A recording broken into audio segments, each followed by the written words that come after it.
जाहीर करा, जाहीर करा, जाहीर करा, जाहीर करा, जाहीर करा, शेतकऱ्याची कर्जमाफी राष्ट्रवादी काँग्रेस पक्षाचा, राष्ट्रवादी काँग्रेस पक्षाचा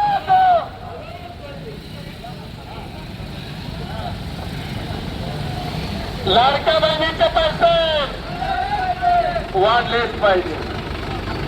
बोला दुष्काळ जाहीर, बोला दुष्काळ जाहीर, भाजप सरकार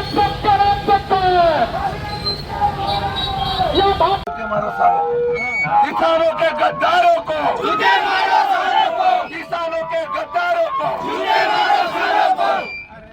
हल्ला बोल बीजेपी हल्ला बोल, सरकार पे हल्ला बोल, वेगवेगळं बोलायचं.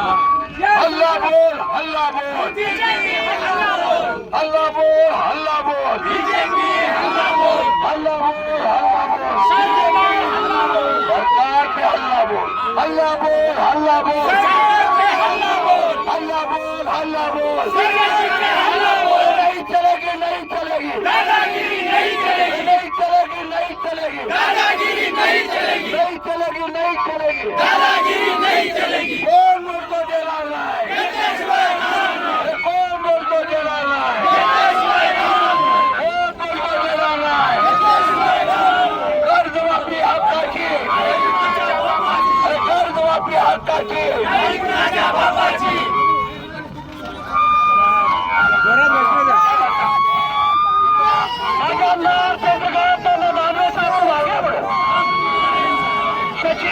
शिंदे साहब तुम आगे बढ़ो, सचिदानंद शिंदे साहब तुम आगे बढ़ो, राष्ट्रवादी काँग्रेस पार्टीचा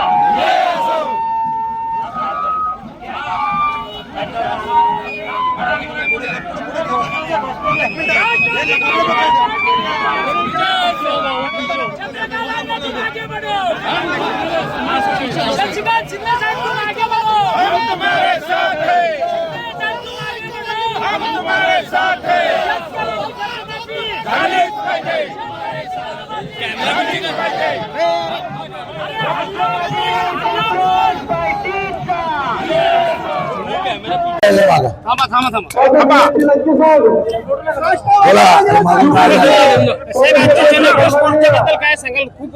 महाराष्ट्रामध्ये मे महिन्यापासून झालेल्या पावसाच्या अतिवृष्टीला सरकारला जाग येत नाही.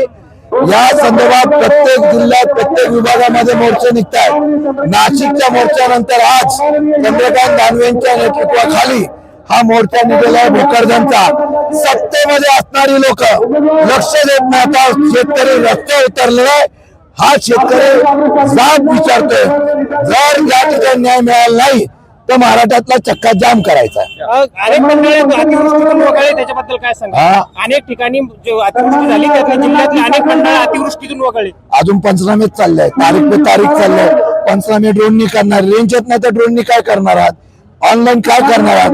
आमचं म्हणणं सरसकट कर्जमाफी द्यावी आणि त्याप्रमाणे कर्जमाफी तर करा. 50,000 हेक्टरी मदत दिली पाहिजे. अशा प्रकारच्या वेगवेगळ्या मागण्या आज ज्या आहेत निवेदनात ते देतो. आता भोकरदन झाला, त्यातून दुसऱ्या जिल्ह्यामध्ये आंदोलन होईल आणि हे आंदोलन पेटणारे 12 तारखेपर्यंत निर्णय झाला नाही तर आंदोलन तीव्र होईल. आजच्या मोर्चातून सरकारला काय इशारा देणार? सरकारची खुर्चीच खाली करायचा इशारा आहे. साहेब, मला सांगा की आज भव्य असा मोर्चा भोकरदनमध्ये राष्ट्रवादी काँग्रेस पक्ष शरद पवार पक्षाच्या वतीनं आयोजित करण्यात आलेला आहे. काय मागणी असणार आहे? कारण लाखो हेक्टर जमीन अतिवृष्टीमुळे जिल्ह्यामध्ये बाधित झालेली आहे आणि दुसऱ्या बाजूला जे अतिवृष्टीची जिल्ह्यांची यादी आहे त्यामध्ये जालना जिल्ह्याचा सुद्धा समावेश नाही आहे. तुमच्या प्रश्नातच खरं सगळं काही समावलेलं आहे की सरकार किती असंवेदनशील आहे. या जिल्ह्यामध्ये 4,000 हेक्टर एवढी जमीन, 4 लाख हेक्टर 4 लाख हेक्टर एवढी जमीन आज बाधित झालेली आहे आणि एवढी जमीन बाधित झालेली असताना हा जिल्हा पहिल्या यादीतून आत्ता वगळणं याकडंच मला सरकारचं लक्ष वेधायचं आहे की सरकारच्या जे काही याबाबतचा संवेदनशीलता आहे हे यावरून दिसून येतं. सगळ्यात महत्त्वाचा विषय असा आहे की अतिवृष्टी प्रचंड झालेली आहे. लोकांचं खरीप पीक संपूर्ण नष्ट झालेलं आहे. आज मी भोकरदन तालुक्यात चंद्रकांत अण्णा दानवे आणि सगळ्या लोकांच्या माध्यमातून जो मोठा मोर्चा काढण्यात आलेला आहे त्याच्यासाठी आम्ही सगळेजण एकत्र आलेलो आहोत. यासाठी मला एकच सांगायचं आहे की जवळजवळ सोयाबीन पूर्ण गेलेलं आहे, कपाशी पूर्ण गेलेली आहे, मका या भागात खूप आहे. या सगळ्या भागाचं नुकसान झालं आहे. आमची मागणी हीच राहील, 50,000 रुपये प्रति हेक्टर मदत मिळाली पाहिजे. ओला दुष्काळ जाहीर झाला पाहिजे, कारण ओला दुष्काळ जाहीर झाल्यानंतरच्या अनेक सवलती आम्ही सुद्धा सरकारमध्ये अनेक वर्ष काम केलेलं आहे. त्याच्यामध्ये फीची सवलत मिळते, वसुली जी कडक पद्धतीनं चालू असते, तुमच्या विजेची वसुली, शेतसाऱ्याची वसुली ती थांबवली जाते. अशा अनेक सवलती असतात, त्या सवलती लागू झाल्या पाहिजेत अशी आमची रास्त मागणी आहे. आणि त्याचबरोबर 50,000 रुपये हेक्टर ही मदत दिली पाहिजे. तुटपुंजी मदत आज जी 8,000 रुपये हेक्टरला देण्याच्या दृष्टिकोनातूनचा मानस आहे ते बिलकुल योग्य नाही. त्याबाबतही सांगायचं म्हटलं तर अजून कुठेही पंचनामे सुरू नाहीत. अजून कुठल्याही बाबतीत खालच्या स्तरावर लोकांचे फोन रोज येत आहेत की साहेब आमच्याकडे पंचनाम्यासाठी अधिकारी येत नाहीयेत. विम्यामध्ये सुद्धा प्रचंड मोठ्या पद्धतीनं नियमात बदल केल्यामुळं विम्याचाही लाभ मिळेल असं मला वाटत नाहीये. त्यामुळे एकंदर आपण जर बघितलं तर या सगळ्या परिस्थितीत लोकांच्या मनामध्ये प्रचंड रोष आहे आणि या संदर्भात लोकांना हातभार लावण्याचं काम मायबाप नावाच्या सरकारने केलं पाहिजे. दुसरी गोष्ट अशी आहे की ज्या मंडळामध्ये फळबागा सर्वाधिक आहे तीच मंडळं अतिवृष्टीच्या यादीतून वगळलेली आहे. अशा परिस्थितीमध्ये तुमची भूमिका काय आहे?